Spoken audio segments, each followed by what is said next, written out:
Quiero darles la bienvenida, quiero agradecerles por conectarse con nosotros. Este evento es súper especial porque sabemos que es un tema que es de mucho interés tanto para los usuarios como para las empresas en este momento. Las empresas se están poniendo en una posición de entender cuáles son los retos y las necesidades de los usuarios y a partir de eso generar diferentes canales de comunicación. Y por eso hoy vamos a hablar de un tema muy importante que es la omnicanalidad, y además no solo cómo llegar allá, sino todo ese proceso desde la arquitectura qué necesitamos para hacerlo.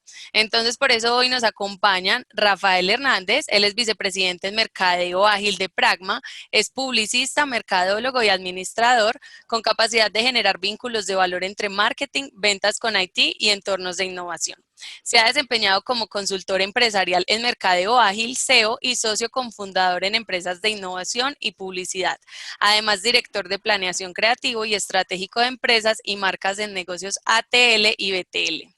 Y además digital.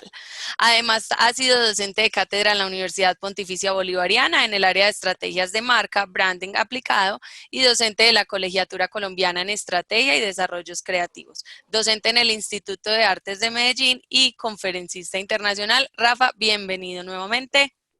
Muchas gracias por invitarme y a conversar de este tema tan chévere. Con todo el gusto, estamos súper contentos de estar con vos. Y sigue Carlos Cardona, él es arquitecto de soluciones en Pragma, es ingeniero informático, se ha desempeñado como ingeniero de proyectos, líder técnicos tanto en front como en back y apoya el área de mercadeo. Actualmente se desempeña como arquitecto de soluciones en Pragma y ha trabajado con empresas como Corbanca, Protección, la Universidad de Antioquia, ATH, Confama y Familia. Hola, Carlos. Hola, ¿cómo están? Muchas gracias por la invitación. Muchas gracias a ti. Y por último, Juan Carlos Gómez, él es Sales Manager de AWS para Colombia, ingeniero de sistemas de la Universidad de los Andes, con más de 20 años de experiencia trabajando para empresas multinacionales de tecnología. Se ha desempeñado en varios cargos que van desde el manejo de producto, especialmente temas de analítica, pasando por el área de marketing, ventas y canales. Desde hace 10 años ha venido trabajando en la creación del negocio de cloud computing para Colombia, al principio en Microsoft y ahora en Amazon Web Service. Juan, buenos días. Hola Margarita, hola a todos, muchas gracias por la invitación. Bueno, ya para dar inicio a este tema, con estos tres expertos. Antes de seguir, les cuento que al final del evento vamos a estar sorteando un Echo Dot entre todas las personas que nos acompañen hasta el final del evento. Así que, bueno, pues puede ser de cualquiera de ustedes y yo creo que ya entonces demos comienzo. Bueno, entonces para empezar, yo creo que es súper importante que Juan Carlos nos cuente qué significa este partnership entre AWS y Pragma.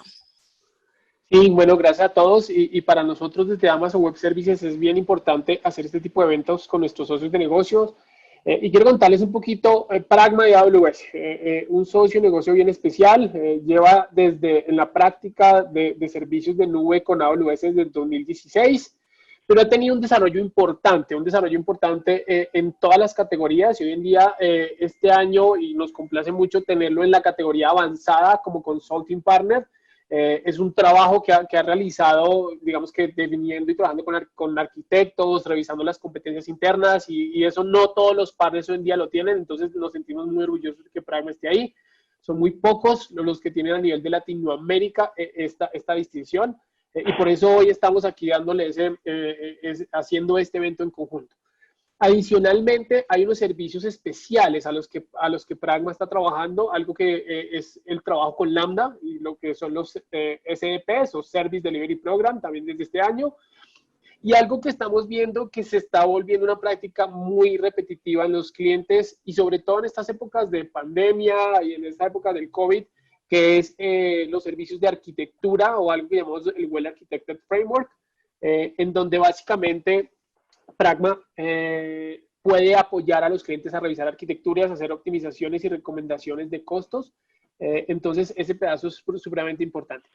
Y el foco más importante y donde hemos trabajado hoy en día con Pragma y donde queremos y se están desarrollando son estos temas que vemos acá, son estos 6 temas. Un tema de manejo de entidades, que sabemos que hoy en día todas las empresas y todas las tecnologías tienen que estar pensando en la identidad, en cómo implementar temas de biometría y temas que van ligados a la seguridad. Y hoy en día es un tema fundamental, entonces ese es un punto importante. El segundo punto donde Pragma se ha manejado muy bien es el tema de servicios de cloud. Y los servicios de cloud parten desde las arquitecturas y los diseños. Entonces, poder definir una arquitectura bien trabajada, diseñarla, trabajar en la configuración, instalación, administración, manejos de cambios de todos los ambientes de nube, pues es algo que Pragma lo ha demostrado y tiene una base instalada que muestra, digamos, que esa solidez que ha tenido. Los temas de agilidad y hoy en día esa práctica de procesos ágiles a nivel de consultoría en 3 niveles. Niveles estratégicos, tácticos y operacionales. Hoy vamos a ver un poco de una práctica que están desarrollando y la vamos a ver desde las dos perspectivas, desde la perspectiva de negocios y desde la perspectiva técnica. Entonces, para que se den cuenta un poco también cómo hoy en día Pragma maneja estos temas. Otro tema donde están trabajando muy fuerte es el tema de automatización de negocios o de procesos, donde hacen BPM, donde hacen robótica, RPA, donde hacen decisiones operacionales o DEVs. Entonces, digamos que también hay una práctica interesante con casos de referencia. La conferencia de hoy, omnicanalidad. Todos estos temas, ¿sí?, que vamos a ver en este tema de cómo entender ese proceso y qué significa la omnicanalidad y todo lo que vamos a ver en la presentación de hoy es una práctica muy recurrente, es una práctica donde Pragma ha tenido un desempeño importante. Y por último, el tema de integración, microservicios y todo el manejo de APIs para poder tener, digamos, que esas conexiones hacia la nube, hacia el on-premise y poderlas funcionar muy bien. Entonces, digamos que para nosotros desde AWS, como lo dije al principio, es un placer hacer este tipo de eventos con un socio que tiene tantas credenciales, tantas referencias. Y vamos a hablar entonces un poquito del tema de omnicanalidad. Rafael, sé que nos vas a hablar del tema de negocio. Entonces, Sí. quisiera que nos contaras un poco cómo ves esto y que nos dieras desde esa perspectiva no técnica, ¿sí? ¿Qué significa la omnicanalidad? Perfecto, Juan, muchas gracias. Voy a empezar con esta frase, pues, que se le adjudica a Benedetti, pero es un grafito en Quito, pues, y que me parece muy interesante para empezar el tema. Y es que cuando teníamos la respuesta nos cambiaron las preguntas. Cuando ya estábamos entendiendo la omnicanalidad, y muchos de los que están acá en el webinar estaban diciendo que, bueno, ya estoy entendiendo la omnicanalidad, desde hace unos años empiezan nuevos disruptores del mercado a decir, venga, la omnicanalidad era lo anterior, ¿cierto? No, pues ya estamos hablando de unicanalidad. Y muchos de ustedes dirán, venga, yo me demoré unos tiempos y unos años intentando entender y habilitar parte de omnicanalidad, y ya hay otros que están entrando con un concepto de unicanalidad. Y ese es un poco la conversación de negocio de hoy y después técnica en habilitación de cómo, de qué está pasando en esa transición durante el tiempo donde éramos monocanales a ser unicanales, y estarán diciendo, bueno, pero ya de omnicanalidad que seguía, pues les voy a explicar un poco ese concepto y cómo ese concepto, no solo en la experiencia que vamos a tener con las personas, con nuestros clientes y con los usuarios, sino en el entendimiento de una compañía que empieza a verse unicanal, ¿cierto? Y vamos a ver, ¿cierto? Y vamos a conversar sobre algunos ejemplos y sobre algunas concepciones, digamos que teóricas y de definiciones, y después pasar al cómo se llega allá, o al menos si es necesario no llegar y de qué forma, ¿vale? Entonces, lo primero es, definamos como un concepto claro de qué es canal, para que nos movamos como en la misma dimensión. Si querés, sigues, Márgara. Bueno, venga, pues, pero antes de eso yo sí quisiera hacerles una pregunta. Los que están en alguna compañía creen que su compañía es omnicanal. Yo quiero hacer esa primera, ¿cierto? Primer sondeo, como para entender cómo estamos conversando y qué concepción hay sobre esa omnicanalidad. Entonces les voy a dar pues unos segundos. Que ahí apareció en el tablero de preguntas sí o no, ¿cierto? O estoy en proceso, y muy chévere, y después retomamos eso que respondieron. Ahí voy a dejarla abierta mientras conversamos. Vale, yo te digo, Márgara, ¿cuándo la cerramos? Perfecto. De una, Rafa, dale. Listo. Entonces, dale, Márgara. Entonces, definamos esta concepción de canal. ¿Qué es un canal? Voy a hacer como una definición muy generalista de lo que es, como para poder enfocar en esta conversación. Y es que definimos un canal como un punto de contacto o un medio que tiene una empresa, una compañía, una marca, como queramos referenciarla, con un usuario o con un cliente. ¿Cierto? A eso lo llamamos, o al menos en esta conversación lo vamos a llamar un canal. Porque para hablar pues de omnicanalidad y unicanalidad, pues definamos ese concepto de punto de contacto. Cuando hablamos de punto de contacto, son todos los puntos de contacto off, on, en tienda, en punto de venta, todos esos lugares donde en algún momento esa empresa tiene un contacto con un cliente o con un usuario. Vale. Listo, Rafa. Aquí ya finalizamos la votación. ¿Comparto los resultados? ¿Ya? ¿O Sí, que enseguida? sí, de una. Sí, De una. sí. Listo. ¿Los están viendo? Ok, ya estamos viendo que más del 55%, ¿cierto? Dice que es omnicanal o está en proceso de omnicanalidad y un 41% está que no. Ahorita volvemos a preguntar otras cosas, a ver después de la primera parte de la charla qué piensan. Listo. Dale, Margarita. Entonces, hagamos en este proceso de definiciones, me parece interesante que hagamos un poco de historia. Esa historia en la cual es la historia de los canales, ¿cierto? Y es la historia del negocio en sí, en cómo hemos avanzado para llegar a una definición sobre la omnicanalidad.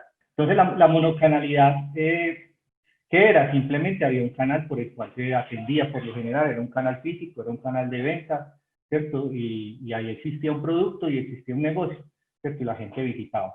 Y el cliente interactuaba con el negocio por un solo canal. Eso estamos hablando de historia de negocios. Después empezaron a entender un concepto de multicanalidad. Venga, hay diferentes tipos de personas y ahí es cuando empiezan los negocios a decir, venga, mi cliente no es único, ¿cierto? En ese momento estaba la percepción de que no es único y que existían diferentes tipos de clientes y empezaron a crear dinamismos donde le daban un canal a diferentes tipos de clientes. Entonces decían, eso se vio mucho cuando con la irrupción tecnológica, que empezaban a decir, bueno, hay gente digital, entonces entreguemos un canal digital. Y para la gente no digital tenemos un canal físico o una línea de teléfono. Y empezaron a decir, cada tipo de persona tiene un canal. Y a eso lo llamaron multicanalidad. Entonces, realmente las empresas ofrecen varios puntos de contacto por cada tipo de cliente. No vamos a confundir ni multicanalidad ni transcanalidad con omnicanalidad porque hay diferencias importantes. ¿Cierto? La primera acá es que hay un canal para cada tipo de cliente y eso lo vimos desde hace 20, 30 años, más o menos cuando empezaron como todo el boom, 20, 25 años de Internet, ¿cierto? Y de muchos servicios ya también de puntos de contacto distintos a la tienda física, ¿cierto? Entonces empezamos después a entender que ya pasaban de hablar de multicanalidad a transcanalidad, o lo van a encontrar también por ahí como crosscanalidad. Y es donde yo ya empiezo a decir, venga, este tipo de persona pues ya no solo interactúa con un canal, sino que interactúa con varios. Entonces, cada tipo de cliente tenía varios canales. Y ahí hablábamos que a ese tipo de cliente tenía un crosscanalidad o una transcanalidad, o sea, que podía acceder con el punto de contacto en varios puntos. Yo voy a hacer como ha sido un poco, muchas de las empresas en Latinoamérica están en procesos de transcanalidad más que de omnicanalidad, ¿cierto? Lo que están implementando son canales o varios canales, uno o varios canales para diferentes tipos de clientes, ¿cierto? Y eso no está mal, digamos que eso es un proceso normal de pasar al tema. Ya después llega la omnicanalidad y empieza, la omnicanalidad parte de un concepto clave y es cuando dejamos de pensar que el centro del negocio es el negocio y empezamos a pensar que el centro del negocio es el cliente.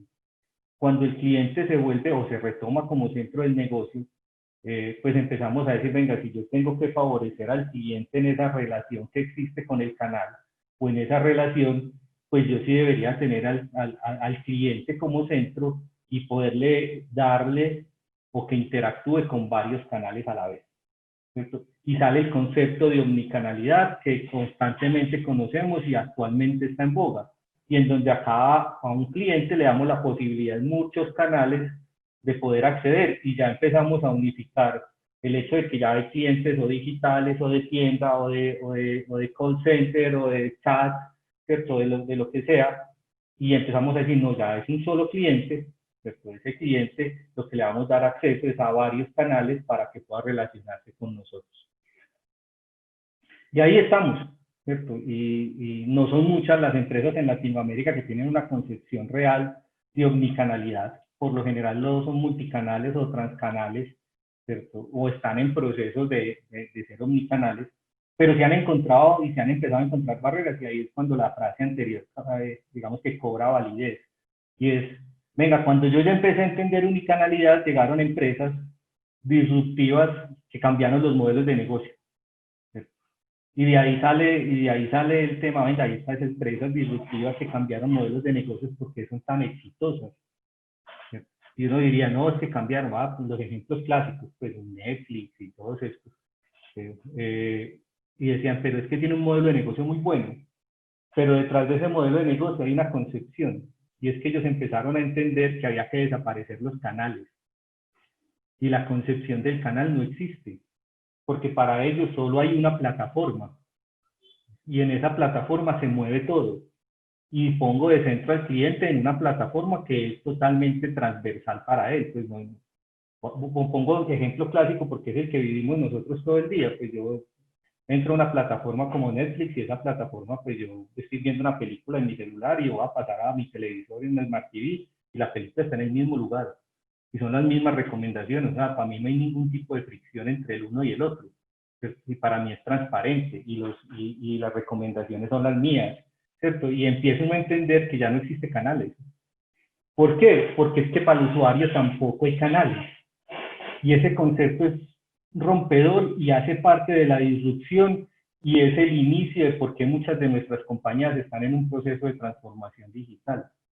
Entonces, esa unicanalidad realmente lo que pone es, no hay fricción, el cliente y nuestro usuario no tiene concepción de canal, ¿cierto? No debería tenerla, ¿cierto? Él tiene que resolver algo ya, en el momento que es y en el lugar que es, y ahorita vamos a ver esos conceptos. Entonces, el bionicanalidad es donde yo desaparezco los canales, tengo una sola plataforma independiente del punto de contacto y giro alrededor del cliente.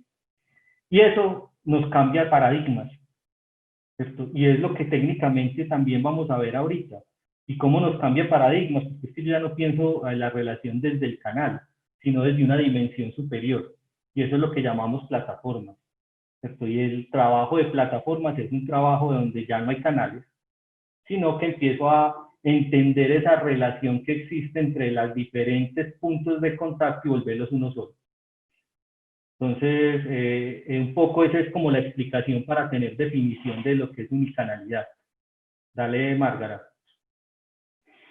Y eso también nos lleva, bajo esa misma definición, a que todo esto pasa por tres variables. La primera es el avance del Customer Experience, o sea, el entendimiento real de la experiencia del consumidor en su profundidad. Ya no la experiencia de uso de alguno de los canales, sino es cómo cada uno se involucra en la experiencia del mismo. Entonces, a medida que ha avanzado ese conocimiento, también ha avanzado el tema de pasar de transcanalidad a omnicanalidad y omnicanalidad. Eso soportado en un eje central, que es el cambio del cliente. O sea, antes, yo recuerdo, yo tengo mis años, a mí me tocó pues no vivir con todo este cuento de digital internet. Yo soy desde la época que se adaptó. Y me acuerdo que antes era muy fácil, nosotros sí diferenciábamos los canales. Uno sí fácilmente sabía cuando llamaba por teléfono, cuando iba a un punto de venta, ¿cierto? Pero digamos que las generaciones y el cambio de los clientes actuales nos exigen cada vez más que no existen. Entonces ese cambio de cliente ha impulsado también esto. Dale, y lo otro es que empiezan todos estos conceptos de innovación y tecnología a impulsar técnicamente la posibilidad de realizar estas unicanalidades, ¿cierto? Y entonces el avance del CX, los cambios del cliente y toda la concepción de innovación y tecnológica que hay han hecho que podamos llegar a ese tipo de concepciones y de nuevas formas de ver la relación de las marcas y de los canales con los diferentes tipos. Dale. Ahora, yo acabé de definir, más o menos bajo esas definiciones, muchos de los que dijeron omnicanalidad, que estoy en proceso, que sí, que no, quiero volver a hacer la misma pregunta. ¿Creen que su compañía es omnicanal o es multicanal o es cross-canal o es pues, o transcanal, ¿cierto? O es monocanal, pues, o realmente sí es omnicanal. ¿cierto? Entonces, quiero ver si alguno se reubicó en el mismo cuento. Ahí están en el panel, pues, y ahorita los vamos a conversar. Entonces, teniendo o al menos claro esa primera definición que hay en ese trasegar entre monocanalidad y unicanalidad, pues vamos a empezar a profundizar sobre el tema de unicanal. Y hay una mano ganadora, yo la hablo, pues, me gusta el póker y pues hay como, no sé, esta mano muy ganadora de corazones, que hace que empiece a tener validez y empiece a darle fuerza y a entender el concepto de unicanalidad desde estas visiones. La primera es que en la unicanalidad dejamos de hablar de clientes con F y empezamos a entender el cliente, ¿cierto? Y no es volver al anterior donde yo le daba un canal a cada tipo de cliente. Es que la misma plataforma le sirve a todo tipo de clientes, pero el cliente siente que es para él. Y esa es una gran diferencia, ¿cierto? Y ahí empezamos todos los procesos de personalización, de entendimiento, ya sea en contenidos, en transacciones, en lo que sea, donde el cliente siente que lo que él está viviendo, independiente del punto de contacto, es hecho para él. Entonces, uno creería que esa S influye poco e influye mucho, ¿cierto? Porque realmente yo me estoy centrando en la experiencia de ese cliente, no de varios clientes. Y estoy entendiendo una plataforma que atiende a ese cliente. Entonces, la primera mano ganadora y la primera carta es cómo empezamos a pasar de clientes a clientes. La segunda es la concepción tiempo-lugar. Esa se acabó, ¿cierto? No existe tiempo ni existe lugar para nuestros clientes o para nuestro cliente, ¿cierto? No existe tiempo. Donde sea, como sea, en el lugar que sea, a la hora que sea, yo tengo que generar que esa relación sea sin fricción y sea fluida. 12 de la noche, 1 de la mañana, en la casa, en la playa, en mi lugar de trabajo, donde sea, en el avión, en el bus, en el sistema de transporte, con mi familia. No existe la relación tiempo-lugar cuando estamos hablando de unicanalidad. La otra carta ganadora es que para poder ser unicanales, las empresas tienen que dejar de pensar en que existen silos, ¿cierto? Y ese es uno de los cambios culturales importantes. O sea, está la unidad de X, marketing, producción, está ventas, y empiezan a tener un montón de silos y cada uno es responsable y unos KPIs y digamos que unos resultados. Pero realmente cuando yo no estoy centrado en el usuario, pues lo que estoy haciendo es centrarme en lo que hace cada unidad y en los hilos que tiene cada una. Muchos de los de ustedes que están en procesos de transformación van a entender muy bien este concepto de silos y en donde me enfoco al valor. Para ser unicanal tengo que tener una compañía y una empresa enfocada al valor, no enfocada a los hilos. Porque o si no, el cliente no va a sentir realmente que le estamos entregando lo que estamos, o lo que está pasando, lo que está sucediendo, o le estamos entregando valor real. Ahorita leía un post en LinkedIn de alguien que se quejaba de que se iba a cambiar de casa y una de las empresas de telecomunicaciones pidiendo el cambio, pues no encontró ni siquiera con quién comunicarse, ¿cierto? Entonces uno dice, realmente es importante entender que el valor para esa persona era cambiarse de casa y poder tener internet para seguir trabajando, ¿cierto? Pero como muchas empresas no están enfocadas en el valor, pues están enfocadas en silo y le decían llame al de ventas y después comuníquese al chat y después entre a la página y después y cada uno tenía una responsabilidad y al final esa persona lleva 2 semanas sin tener internet. Entonces eso es importante. La otra parte de mano ganadora es, también hubo un concepto de Big Data muy grande, que sigue siendo válido y poderoso, pero también el de Small Data, y ahí también es donde la data es transversal a toda la compañía y a todo lo que hacemos. Si no existe una data y una concepción de la data transversal, muy difícil vamos a hablar de unicanalidad. Y el otro concepto es el on y el off. Lo dejé de último, pues es muy lógico, pues uno diría en la multicanalidad el on y el off están mezclados, ¿cierto? O en la unicanalidad, pero en la unicanalidad no existe. Y ese es un paradigma grandísimo, ¿cierto? Digamos que parte también del concepto de unicanalidad viene del e-commerce, digamos que esos son como los primeros que empezaron a hablar del tema, y es donde cómo para la gente es totalmente transparente el hecho de, en e-commerce, comprar en una tienda y comprar online en el mismo momento, ¿cierto? Y cómo yo puedo generar esa mezcla entre los dos de tal forma que el cliente sienta que el online y el offline son uno mismo. Y lo mismo pasa con cualquier plataforma, ya sea contenidos transaccionales, ¿cierto? Cualquier tipo de plataforma, para la gente debe ser transparente, si es offline o online, la gente no entiende eso ya, ¿cierto? La gente quiere resolver algo, ¿cómo? En el momento, en el lugar donde lo quiera resolver. Y eso nos lleva a que transformar de múltiples a única tiene esas 5 caras. Yo lo que creo, y les voy a mostrar ahorita, y es que también nos han vendido el hecho de que todos tenemos que estar en una posición vanguardista. No todas las empresas tienen que tener unicanalidad, y hay veces, muchas de las empresas tienen que estar en unicanalidad, ¿cierto? No es un sine qua non ni es una exigencia.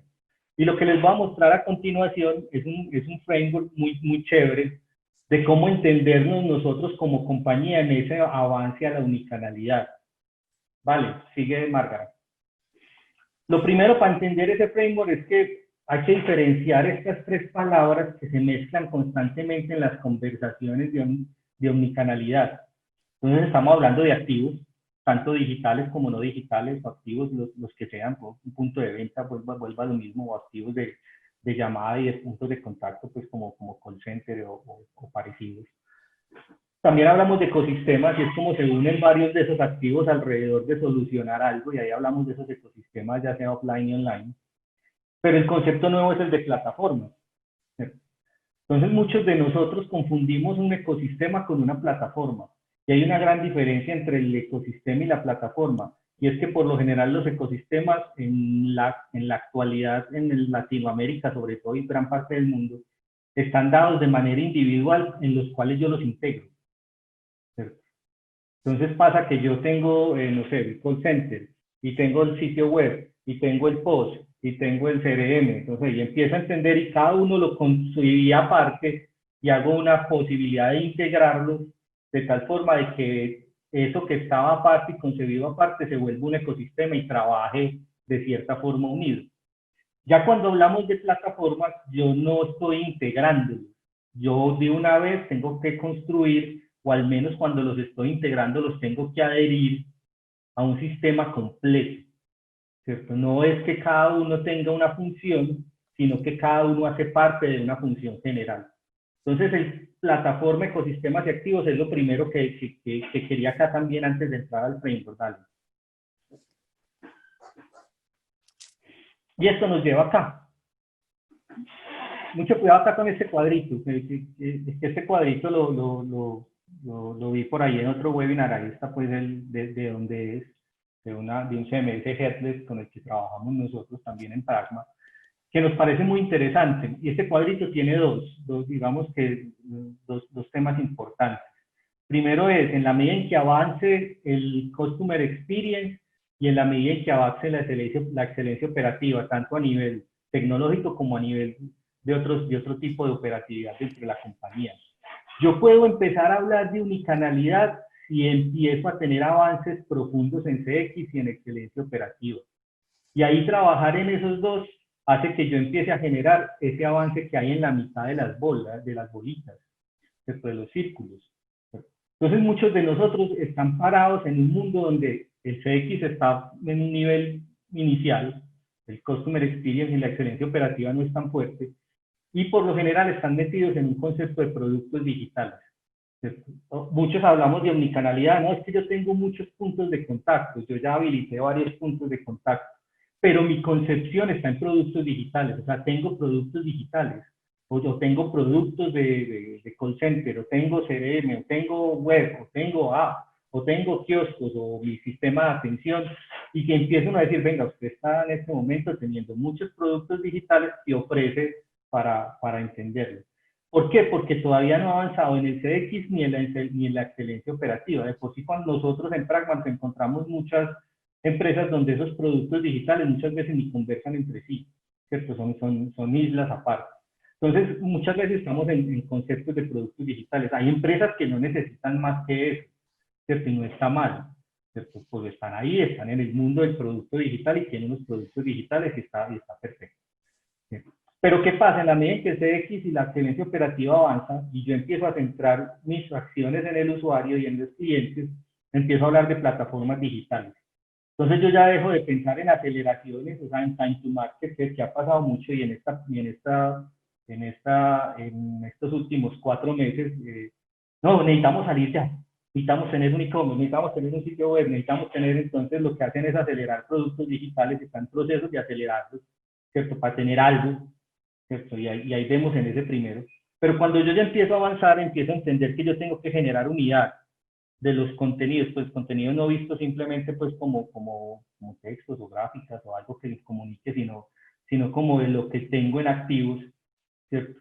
Y empiezo a crear ecosistemas, y ya hay empresas donde dicen yo quiero crear un ecosistema, y empiezo a entender los customer journeys, nuevos canales, mercados, al usuario lo empiezo a poner el centro y lo que estoy es uniendo, lo que ya tenía, o legados o nuevos.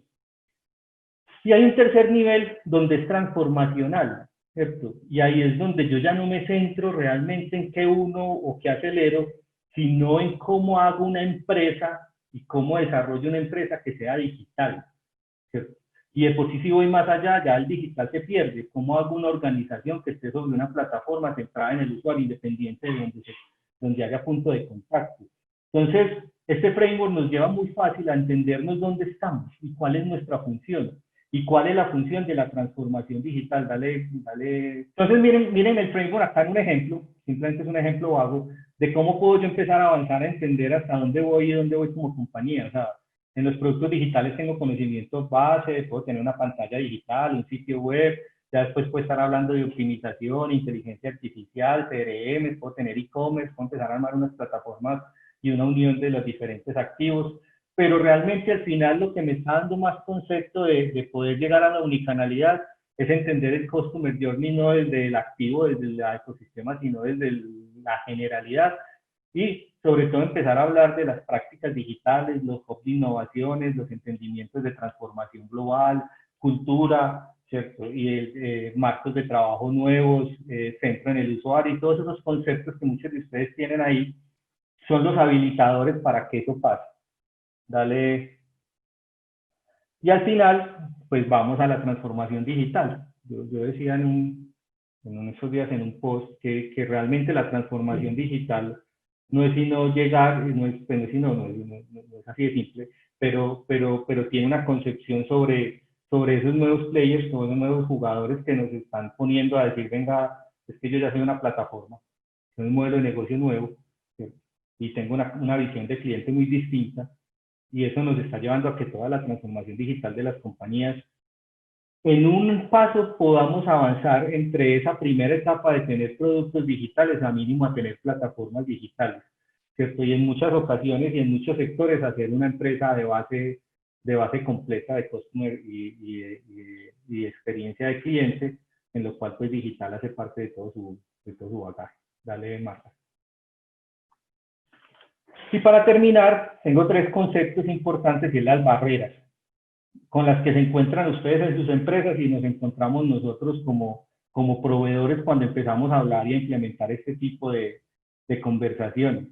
Entonces, nos encontramos constantemente con el costo y la complejidad, ¿cierto? Venga, yo ya he comprado una serie de activos, ¿cierto? Migrarlos, hacerlos, rehacerlos, hacer refactoring o desde nuevo es complejo y costoso. Y lo otro es la complejidad que hay en las tomas de decisiones, el entendimiento, los mismos hilos y todo. Y eso siempre es una barrera para la omnicanalidad importante. Lo otro son todos esos sistemas legados y heredados, pues muchas de las cosas de las cuales no me puedo deshacer hoy o es complejo también deshacerse, también se vuelve barrera importante. El otro es la disponibilidad tecnológica del mercado, y es que me están ofreciendo, ¿cierto? Lo que me ofrece realmente si me lleva o no me lleva, ¿cierto? Y nos ponen a generar elecciones y muchas elecciones de muchos tipos de disponibilidad tecnológica importante en el mercado, que hay veces nos confunden sobre si realmente sí o no es la indicada para llegar acá, y se vuelve una barrera importante. Pero la más grande es la cultura. O sea, una empresa que tienda de omnicanalidad a unicanalidad realmente no es un proceso tecnológico, aunque termina reflejado en un proceso tecnológico, es un tema de cultura, ¿cierto? Y ese tema de cultura y en la transformación digital se ataca como eje central, pues es la principal barrera para que eso pase. Entonces, por eso confundimos omnicanalidad con unicanalidad y muchas veces multicanalidad con omnicanalidad, pero realmente la omnicanalidad y la unicanalidad es cultura, no es ni siquiera tecnología, ¿cierto? Es cultura enfocada en el usuario. Y esto, y yo ya voy a terminar mi parte de la conversación, los quería dejar es acá con que es posible. O sea, los grandes y de los jugadores de los que hablaba que hicieron disrupción en modelos de negocios en forma de ver, pues tienen unos habilitadores tecnológicos, y esos habilitadores tecnológicos, no voy a hablar desde el culturales, vamos a hablar ahorita de los habilitadores tecnológicos, pues están soportados en 4 conceptos muy, digamos que ya muy relacionados con lo que está pasando, muy relacionados con las nuevas formas de ver estas, digamos que la tecnología, pero sobre todo que junto con AWS y Pragma, pues estamos impulsando dentro del mercado para poder de pronto hacer un salto entre multicanalidad y unicanalidad sin tener que pasar por la OMNI, pues en casos que se necesiten. Y esos son pues la arquitectura serverless, los microservicios, los microfrontend, los headless, y hay otra serie de habilitadores tecnológicos, pero la invitación es ahorita a que se entiendan en ese proceso, y fuera de que se entiendan en ese proceso, pongan de centro al usuario, y poner de centro al usuario es entender lo que él no quiere canales, él quiere soluciones, independiente del canal y del momento y del lugar. Y los voy a dejar con Carlos, porque ya Carlos nos contará de manera mucho más profunda, técnicamente, esto que pasa en estos habilitadores tecnológicos, y ustedes como compañías y como empresas pueden empezar a abarcarlos y a entenderlos en un proceso a mediano plazo, si quieren llegar a ser unicanales y competir con esos nuevos disruptores de mercado. Carlos, te dejo en tus manos. Listo, Carlos, Vale. entonces me vas haciendo señitas para irte pasando las diapositivas. Listo, entonces dale, porfa. Aquí vamos a presentar algunos habilitadores tecnológicos clave que nos aportan elementos de escalabilidad, rendimiento, confiabilidad, mantenibilidad y elasticidad en una arquitectura como las que les estamos presentando. Algunos de esos beneficios principales son tener experiencias únicas, tener equipos un poco más productivos, la velocidad de despliegue de todas esas nuevas iniciativas de negocio que tienen las empresas actualmente, y sobre todo con estos temas de COVID, que digamos que la transformación digital de una u otra manera se han venido acelerando. Nosotros en Pragma partimos de unos principios a la hora de construir arquitecturas en donde tratamos de que sean desacopladas, lo más ágiles posibles, un aprovechamiento de la nube, basados en microservicios, que digamos que el concepto de microservicios es uno de los que ya hemos venido conociendo hace ya un poco más de tiempo, todo basado en ecosistemas costo eficientes, contenido como servicios y ser agnósticos de la tecnología. Si bien aquí vamos a hablar de unos componentes basados en AWS que nos ayudan a acelerar toda esa transformación digital, nosotros planteamos que todo lo que construyamos pueda ser agnóstico y que la tecnología esté a favor de esas iniciativas de negocio. Entonces, el primer concepto que les traemos en este webinar es el tema de serverless. Nosotros cuando hablamos de serverless son arquitecturas sin servidor. No quiere decir que no haya un servidor, lo que pasa es que un tercero ya se encarga de toda esa administración. Es básicamente un modelo de ejecución de computación en la nube donde nosotros nos encargamos de construir esa lógica de negocio, esas funcionalidades que son propias de negocio, y delegamos todas esas administración, todo ese tema de aprovisionamiento, escalamiento de servidores, continuidad del negocio a un tercero, y nos concentramos realmente en lo que nos genera valor a nuestro negocio, que son las diferentes funcionalidades. Allí nos apoyamos mucho de AWS, donde podemos desplegar iniciativas tipo Lambdas, que actualmente tenemos arquitecturas totalmente basadas en Lambdas o basadas en microservicios con Lambdas, algunas funciones o combinaciones allí muy interesantes, de la cual nos podemos apoyar mucho en AWS. Sigue por favor. Entonces, serverless básicamente es computación en la nube, delego todos los temas de infraestructura a un tercero, no hay servidores, tengo un escalamiento de acuerdo al uso, nunca voy a pagar por tiempos de ocio, pago simplemente por lo que estoy utilizando, lo cual puede ser de mucho beneficio para las organizaciones que digamos que si no tienen un presupuesto de entrada importante, crecen por demanda. No sé cuando estábamos en los días sin IVA, algunas organizaciones que tuvieron todos esos problemas en cuanto al crecimiento y las trágicas filas virtuales, donde básicamente eso nos muestra que no estaban preparados para este tipo de eventos, donde si querían estar con una arquitectura o una infraestructura adecuada, pues tenían que hacer unas inversiones demasiado considerables para poder soportar toda esa demanda. Bajo una arquitectura serverless yo crezco de acuerdo al uso, entonces ya podría estar muy preparado para esto. Dale, por favor. Entonces vamos a tener menores gastos en operación, pago por lo que estoy utilizando. Vamos a tener un servicio totalmente gestionado y mayor agilidad. Básicamente yo voy a poder desplegar funcionalidades de negocio muchísimo más rápido a cuando tenía que tener todos unos equipos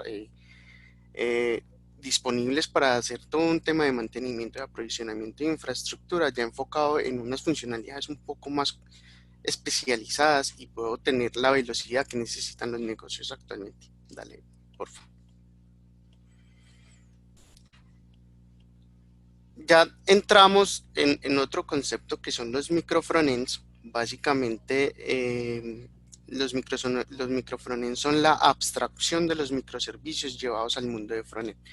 Nosotros estábamos muy acostumbrados a tener unos microservicios muy robustos, totalmente desacoplados, basados en eventos, pero en el frontend seguíamos teniendo esos monolitos que muchas veces nos complejizaban poder generar esas experiencias memorables que muchas veces las compañías se ideaban con sus equipos de diseño, con todas esas iteraciones, microiteraciones, y muchas veces bajo estos monolitos era muy complejo poder llevarlos a productivo y poder tener una mantenibilidad un poco más acertada de estos productos.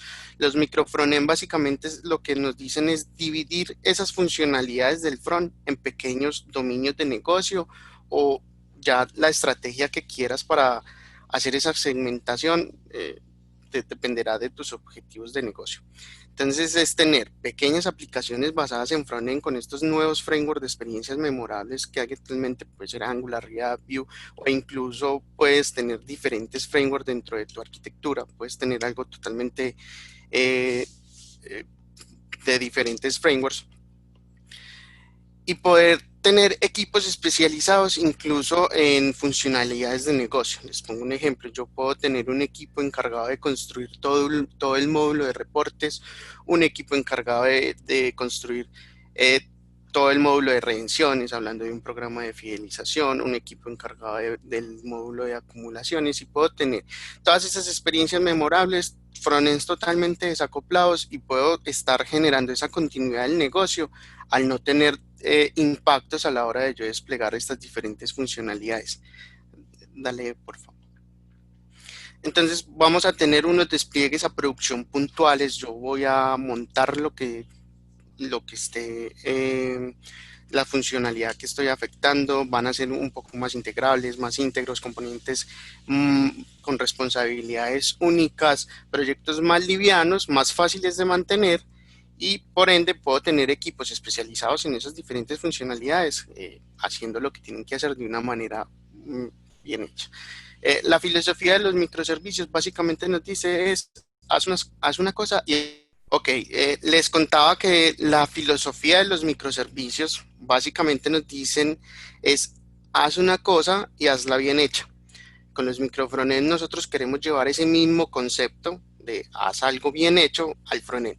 De romper esos hilos, romper esos monolitos, tener funcionalidades de negocio un poco más livianas y más fáciles de mantener, donde pueda tener equipos especializados en cada una de esas iniciativas o dominios de negocio y hacerlos bien hechos. Dale, por favor. Cuando nosotros hablamos de esos frontend monolíticos, gigantescos, donde la mantenibilidad era un poquito más compleja, digamos que habían casos donde nos encontrábamos con CSS de más de 1000 líneas, JavaScript de más de 1000 líneas, donde al incorporar un nuevo recurso dentro de nuestros equipos era totalmente traumático y necesitábamos una curva muy grande a la hora adoptar o que ellos entraran a ser más productivos dentro del negocio.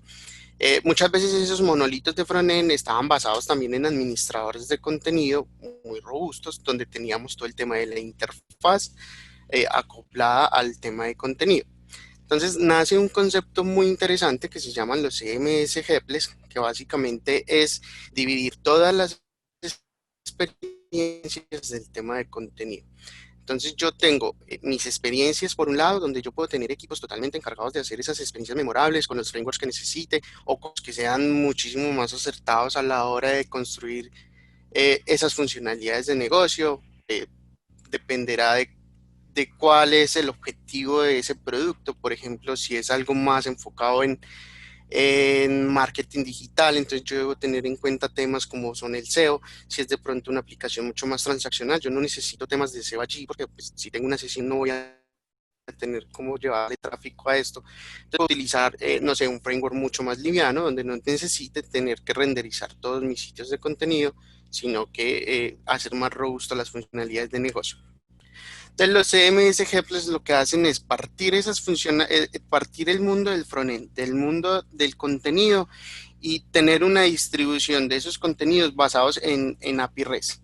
Es algo también basado en microservicios donde tenemos un tema de escalabilidad y seguridad aprovisionado por un tercero. Hay diferentes estrategias a la hora de yo implementar un administrador de contenidos headless o sin cabeza, pues, donde yo puedo tener unas instalaciones tradicionales o on-premise, obviamente basados en la nube, que es como uno de nuestros principios, o delegarlos a un tercero, donde ya estamos hablando de productos totalmente SaaS, que digamos que es nuestra recomendación no tener inversiones importantes a la hora de estar administrando servidores o una infraestructura dedicada un tema de estos y delegarlo más bien a un tercero, donde ellos me van a asegurar a mí todo el tema de la escalabilidad, la seguridad, distribución basadas en CDNs, omnicanales y con unos costos muchísimo más acertados, también basados en el uso que les estemos dando a estos contenidos. Y yo puedo tener el contenido desplegado en cualquier iniciativa de negocio. Entonces, por ejemplo, si yo tengo mi portal de contenidos, puedo tener allí unos posts que a la vez los podría distribuir en mis intranet. Muchas veces teníamos en las organizaciones esfuerzos, redundancia de esfuerzos, donde, no sé, el presidente lanzaba una comunicación y tocaba montarla en el sitio público, tocaba montarla en intranet, en la app. Con este nuevo paradigma de contenido unificado, distribuido, basado en microservicios o en API REST, puedo tener un único contenido en mis canales, más omnicanal. Dale, por favor. Y acá les queríamos traer un modelo de referencia, una arquitectura, un diagrama físico, donde nosotros mostramos cómo con AWS soportamos todos estos habilitadores tecnológicos que les contaba anteriormente en AWS. Ahora, hay muchísimas otros componentes que pueden interferir en esta arquitectura. Nosotros solo estábamos hablando de algunos, los que creemos que son clave, fundamentales a la hora de poder desplegar este tipo de iniciativas. Entonces, en este modelo de contexto nosotros tenemos los canales donde entregamos una solución omnicanal capaz de soportar dispositivos móviles, computadores desktop, tabletas, garantizando la misma experiencia de servicio para el cliente final. Distribución de contenido utilizando CDNs para mejorar los tiempos de respuesta de las páginas del portal, favoreciendo la experiencia del cliente.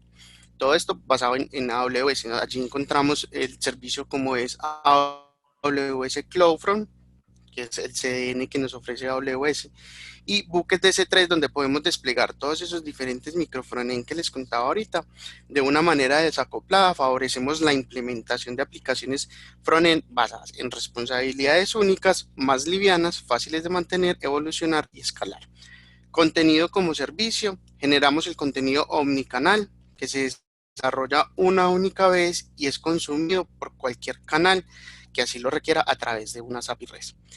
Quiero contarles algo, dependiendo de las funcionalidades de negocio o del objetivo que tenga mi sitio o el portal que esté construyendo, habrán diferentes frontend que yo debería utilizar. Por ejemplo, si mi sitio debería ser optimizado para el SEO, el tráfico orgánico que yo necesite que él me traiga, yo debería tener en cuenta la construcción de ese sitio. Yo no debería simplemente consumir APIs de contenido para que sea expuesto, porque a la hora de hacer el indexamiento del sitio no voy a tener allí contenido para indexar, perder SEO. Entonces, la construcción de ese sitio en tiempo de compilación, yo debería tener todos los contenidos allí para que cuando los motores de búsqueda hagan la indexación sea muchísimo más acertado y pueda tener un posicionamiento muchísimo más poderoso. Tenemos el API Management, digamos, un único punto de entrada a nuestra arquitectura basados en API Gateway. Utilizamos un gestor de API totalmente administrado por el proveedor de la nube que nos permite resolver las necesidades de enrutamiento y descubrimiento de las APIs. Contenedores, utilizamos un gestor de contenedores totalmente administrado que resuelve las necesidades de balanceo de carga, elasticidad y recuperación de los microservicios. Este servicio es AWS EKS, que básicamente es Kubernetes llevado como servicio, donde ya no tengo que hacer toda la instalación del producto, sino simplemente hacer la puesta en marcha de este y tener un clúster totalmente autogestionado, donde yo puedo tener todo el tema de escalabilidad de acuerdo al uso que esté dando. Serverless Database, utilizamos bases de datos administradas por el proveedor de la nube, agilizando y optimizando la construcción de software. Estas bases de datos pueden ser relacionales o no relacionales, como es el caso de AWS Dynamo. Nosotros hemos hecho diferentes implementaciones donde Dynamo, por ejemplo, podemos llevar los temas de auditoría de funcional, de todo lo que está pasando allí en los microservicios basado en eventos, podemos ir dejándolos registrados allí. Y pueden existir otros componentes que no están acá. Muy seguramente ustedes estarán imaginando que pues, ahora falta muchísimos más componentes. Puede ser un stack de Elasticsearch donde podemos tener el ELK, Elasticsearch Loopback y Kibana, y poder hacer toda una trazabilidad de esa auditoría, incluso pegándola con algunos otros componentes, una analítica, y poder tener una visualización de qué es lo que está pasando en todo mi ecosistema digital. Servicios de seguridad totalmente administrados para controlar todo el tema de autenticación y autorización en el portal. Aprovechamos los servicios de firewall y protección antiataques de denegación de servicios para fortalecer la seguridad del portal. Les contaba de la seguridad, donde tenemos Cognito, el WAF, el firewall y AWS Shield. Tenemos otros habilitadores de conectividad que ya habilitamos la interoperabilidad con los otros proveedores de servicios externos e internos de negocio, que ya son a través de canales de red seguros, vía VPN o un canal dedicado. Y allí podríamos conectar todos esos otros sistemas legados, no sé, una VPN a tierra con el sistema core de mi organización. Ya dependerá de cuáles esos cuál es lo que estoy construyendo allí, cuáles son esas necesidades de integración para conectarme desde allí. Puede ser que yo me conecte a través de una VPN y tener una conexión directa a los microservicios que estoy desplegando en el EKS, o me puedo conectar vía API desde el API Gateway con algunos protocolos de autorización pues, necesarios. Puede ser un API Key o un token de seguridad que se esté autorizando vía Amazon Cognito. Ese es como el modelo de contexto que les queríamos traer en esta sesión. Voy entonces a leer preguntas y comentarios del chat, ¿les parece? Perfecto. Ese concepto de unicanalidad, nos pregunta Paola Tapias, ¿ese concepto de unicanalidad aplica para todos los sectores o es más para servicios? Aplica para todos los sectores y es una decisión corporativa, ¿cierto? Es una decisión de entendimiento de su relación con los diferentes públicos o clientes. A todos los sectores aplican. Habrán unos donde por decisión corporativa lleguen hasta un punto, ¿cierto? Pero sí hay que tener en cuenta que los nuevos jugadores que tienen base digital lo aplican perfecto. Y pues si son competencia de mi sector y de mi negocio, pues no debería dejar de pensar en poder avanzar en ese camino. Listo, por acá hay otra. Rafa Jesús Salazar nos dice, con la unicanalidad, ¿cómo se maneja la continuidad del negocio? Si se cae el canal, con omnicanalidad creo que respondo el que esté app, ¿cómo se manejaría? Uno de los conceptos importantes de la unicanalidad es que el canal no debe tender a caerse, ¿cierto? Y si estamos trabajando bajo todos estos conceptos tecnológicos que Carlos nos explicó, pues la posibilidad de que, o la oportunidad de que se caiga un canal, ¿cierto? Cada vez es mínima, ¿cierto? Siempre hay una posibilidad de respaldo, siempre hay una posibilidad elástica, siempre hay una posibilidad de que los canales se mantengan y soporten ya sea acceso o cantidad de personas o cantidad de contactos, como también la cantidad de servicios que yo estoy brindando. Entonces, un concepto grande de la unicanalidad es que tiende a no caerse, ¿cierto? O al menos a construirse para no caerse. Voy a leer este de Alexander Casas. En el concepto de omnicanalidad también podemos hablar de productos físicos, no solo digitales, o son solo digitales. Podemos hablar de productos físicos. Hay una concepción importante con el producto físico, ¿cierto? Y es que el producto físico es otro canal, aunque uno crea que no, ¿cierto? Pues es un canal de, pues muchas veces en un mercado real donde yo vendo productos físicos, pues termina siendo pues el rey final, ¿cierto? Pero también es un canal, ¿cierto? Ahora, que no tenga y que no pueda tener conexión o no, es una definición que también hace el negocio, ¿cierto? Pero la concepción del customer experience en un producto físico, no servicio, ¿cierto? Puede ser una, no sé, cualquier cosa, gaseosas, galletas, lo que sea, pues tiene que estar concebido como parte de ese único canal, ¿cierto? No puede estar aparte. Pues si yo estoy en unicanalidad, hace parte del mismo. Listo, aquí hay otra para Rafa, pues esta parte, este tema lo tocaste tú. Eileen Osorio Ruiz nos dice, ¿cómo se puede iniciar el trabajo de la cultura y qué pasos se pueden hacer para ir convenciendo a la organización? Esta pregunta pues es simple porque uno dice empiecen, pues el primer paso es empezar a entender. Lo primero es tener conciencia de que el centro es el cliente, que el centro es el usuario, ¿cierto? Esa es la primera conciencia. Yo tengo que tener conciencia como persona y como organización de que me tengo que centrar.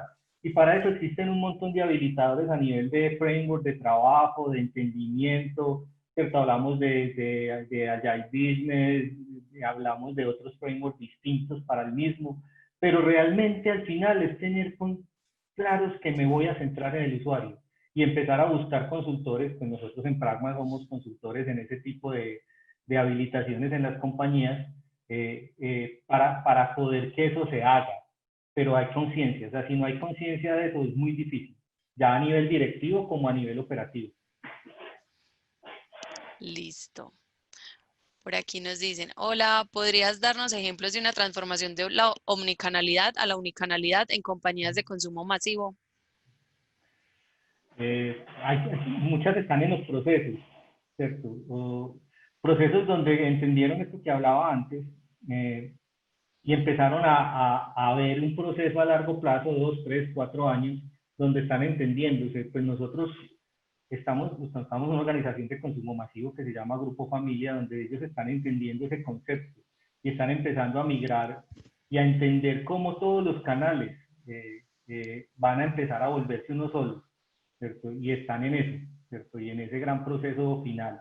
Es una decisión de la compañía, es una decisión donde entendieron que todos estos canales y la unicanalidad hace parte de su estrategia corporativa y se puede. Ahora, es un proceso. No, esto no es que en un año ya todos estamos acá, no. Sobre todo las empresas que ya están concebidas llevan años. Pero pues la buena noticia es que como. Entonces, no es que tengan que nacer así, yo puedo transformarme. Listo, gracias Rafa. Acá otro espectador anónimo nos pregunta, ¿todos los negocios deberían buscar llegar a la unicanalidad o los otros modelos también son válidos? Son válidos, vuelvo a repetir lo mismo, es una decisión corporativa. Ahora, ¿con quién compites? Es la pregunta. ¿Quién te va a quitar el mercado? Y con quién compites y quién te va a quitar el mercado, pues te hace tomar la decisión. Perfecto, creo que esta va para Carlos. Nos pregunta Alfredo Pertús. Hola, cuando dicen que los sistemas legados son barreras, ¿se refieren a sistemas legados de frontend o sistemas core y backend? Ambas. Dependerá de qué vas a implementar. Muchas veces en organizaciones nos encontramos con sistemas core súper legados. No sé, de pronto les tocó por allá hace varios años donde trabajábamos con AS400, donde teníamos un montón de store procedures allí y hacer cualquier integración a ellos era bastante complejo. Eso puede ser una barrera actualmente bajo los paradigmas de la tecnología basada en la nube que nos pueden dar mucha lentitud a la hora de desplegar alguna iniciativa. Y están los de frontend, los hilos que les comentaba, que obviamente son pues, como los más visibles porque están de cara al cliente a la hora de hacer el despliegue de cualquier iniciativa de negocio. No sé, les tocó trabajar con algunos CMS tradicionales, donde si yo tocaba el ejemplo más básico, algún estilo por allá pequeño y resultaba que dañaba por allá las páginas del usuario, de mi cuenta, de los programas de fidelización, eso también nos entorpecía bastante y era muy complejo darle mantenimiento y desplegar nuevas iniciativas. Incluso aquí Alexander nos pregunta que si nos puedes dar un ejemplo actual de microfrontends. Ejemplos, pues nosotros actualmente en Pragma ya hemos desplegado varias iniciativas con varias organizaciones, no sé si se puedan mencionar, Rafa, No, todas las que no, yo hemos creo, desplegado. pero hablemos del caso que puse yo, Carlos. O sea, Netflix, va a poner Spotify, pues que también es muy conocido por todo el mundo, ¿cierto? Digamos que cada cajita que ustedes ven en Spotify, cuando están cuando te dicen no sé, los éxitos de hoy, en el otro están, no sé, la biblioteca, y en el otro, y cada una de esas cajitas es un microfroneno, y cada uno la trabaja aparte y los despliegues se hacen sobre esa cajita, no sobre toda la plataforma, ¿cierto? Más o Exacto. menos. Yo quiero responder una que viví por aquí donde decían que qué estrategias hay a la hora de unificar esos diferentes microfrontend en una vista de cliente. Y digamos que hay varias estrategias y dependerá de cuáles son tus necesidades de negocio o cuál es la interfaz que estás poniendo al aire. Una de las que hemos usado mucho en Pragma eh, basta de componentes reutilizables que podemos agregar a los diferentes proyectos. Un ejemplo, nosotros tenemos un cabezote que es transversal en el sitio. Ese cabezote del sitio nosotros lo hacemos como un proyecto totalmente independiente y lo volvemos una librería NPM de estas que simplemente yo adiciono a mi proyecto. Y los otros dominios de negocio lo que hacen es tener esta librería embebida allí, donde a la hora de desplegar el proyecto grande, por ejemplo, el home, yo simplemente tengo en el home mi librería del header, mi librería del footer y mi librería del menú, el del mega menú. Esta es una estrategia. Hay otras estrategias donde yo puedo tener marcos, donde pueden ser tipo widgets, donde yo los puedo embeber allí. Lo que pasa es que dependerá nuevamente de cuál es el objetivo de negocio. Muchas veces tener de pronto un widget allí no puede que no sea tan acertado a la hora de posicionar mi sitio en internet con los motores de búsqueda. Entonces dependerá de cuáles son los objetivos, qué necesidades de negocio necesitas resolver, que tomes la decisión más acertada, si lo haces por widget, si lo haces por librería o si construyes una aplicación completa para esa funcionalidad y otras diferentes aplicaciones para cada uno de los dominios de negocio. Listo. Por aquí Juan Camilo Moreno nos dice, con respecto a la arquitectura tecnológica serverless, teniendo en cuenta que la mayoría de servicios son completamente administrados, ¿qué estrategias de minimización de costos se contemplan? ¿Quién me ayuda con eso? Yo puedo ayudarte desde la parte de arquitectura, igual creo que Carlos nos puede ayudar allí también desde AWS. Hay muchísimas estrategias de ser más costo eficientes. Pues básicamente al ser serverless estás pagando por uso. Nosotros en Pragma utilizamos diferentes estrategias donde solamente aprovisionamos de acuerdo a la cantidad de uso que se están haciendo y establecemos algunos controles. Les doy un ejemplo, si nosotros tenemos un clúster de EKS donde vemos que el tráfico está haciendo muchísimo, se está aumentando de una manera exponencial, primero tenemos algunas alertas previas que nos ayudan a verificar que efectivamente ese tráfico sea por algo controlado y nosotros aprobamos ese escalamiento. El escalamiento es elástico, entonces digamos que allí no tienes que estar revisando cuándo crezco y cuándo bajo, sino que él lo puede hacer solo. Nosotros lo que ponemos son algunos puntos de control para que eso no se nos vaya a desbordar. Dentro de las landas hay que tener cuidado a la hora de hacer la implementación.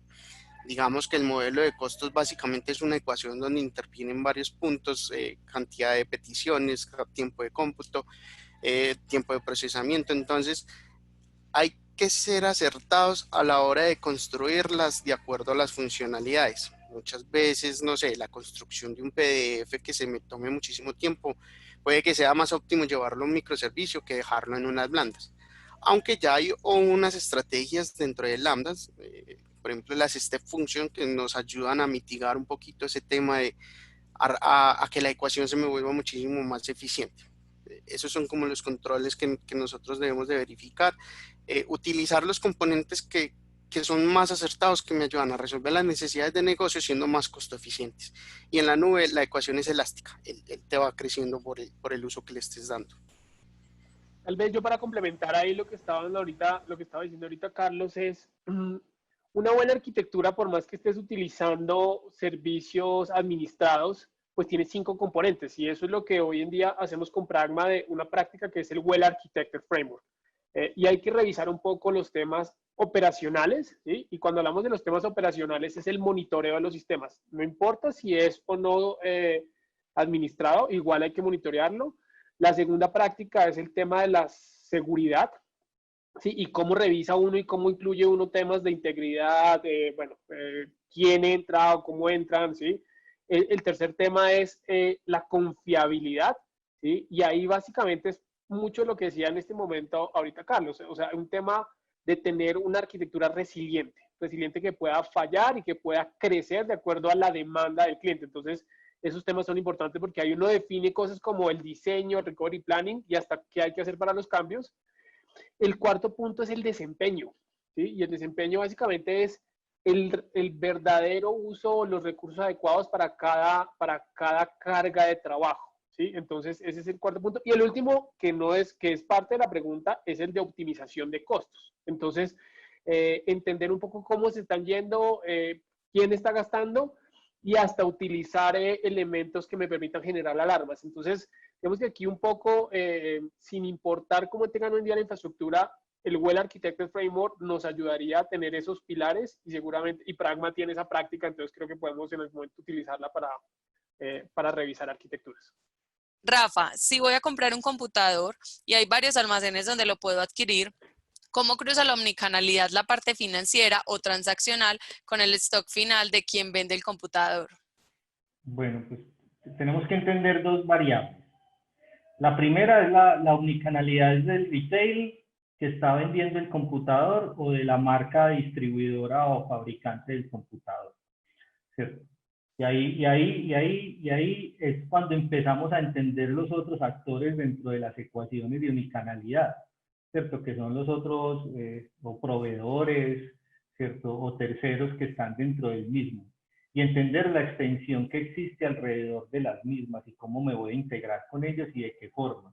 Entonces es importante entender que si yo tengo un retail, ¿cierto? Yo tengo como retail la necesidad de ser unicanal, como retail, ¿cierto? Ahora, yo soy el dueño de la marca del computador y el productor del computador, pues si yo estoy en un proceso de unicanalidad, tengo que entender esa relación con ese retail, ¿cierto? Porque fácilmente, y empezar a entender la relación con todos los retailers, ¿cierto? Entonces, y entender ahí se habla mucho en las áreas comerciales de las plataformas comerciales, ¿cierto? Ya empiezo yo a hablar de unicanalidad no a nivel de usuario final, sino a nivel de distribuidores y de ecosistemas y de plataformas que estén dándole al área comercial posibilidades de unificar ese tema. También es muy interesante empezar a hablar de omnicanalidad y unicanalidad en áreas comerciales, no solo que son muy B2B, ¿cierto? De distribución del producto y no que muchas veces no van a cliente final, pues. Listo. Y por acá hay una que me parece importante y es, si estoy en la página web de la empresa y esta me da acceso a realizar una consulta por WhatsApp sin salirme de la página, ¿eso ya se llama unicanalidad? Pues digamos que sí, ¿no?